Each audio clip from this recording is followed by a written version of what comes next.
and he puts him on it, and he takes it out for a ride. Now, the white folks don't think nothing of it. He's a slave on this boat. You know, there's nothing wrong with that. He's been on the boat several times. He works on the boat. Well, he gets past Fort Sumter. Well, in 1862, Fort Sumter was still owned and used. The Confederates had it. He gets past Fort Sumter. He has, now keep in mind, he raised up the Confederate flag. But he gets past Fort Sumter. He lowers it. He puts up a white flag and goes into the Union Forces territory and turns this boat, this planter, it's called the planter, the steamship that was used for the Confederate forces, over to the Union blockade. You can imagine how white South Carolinians thought. Not only that, it made other folks in the Confederacy very mad, and so they put bounties on his head. Now, this is 1862. You know, by 1863 to 65, this part of town is heavily bombarded. By the 1870s, Reconstruction ended. By 1875, this slave, Robert Smalls, is now Congressman Robert Smalls. He is in the House of Representatives. He served several terms.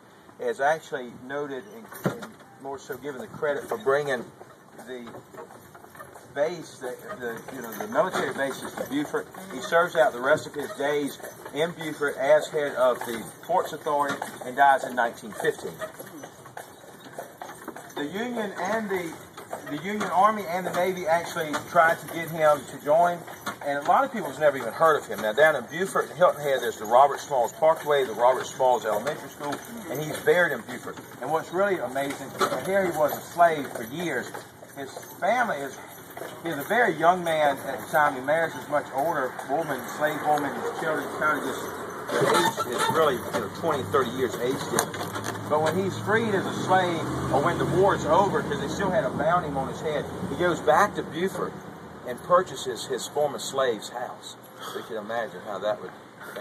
But there's a great exhibit on him right now in the Charleston Museum, and by 2015, if everything goes as scheduled, they're making an African-American monument in Washington, going to Washington Mall, and different folks throughout history are going to be contributed to that, and Robert Smalls of South Carolina is going to be a part of that.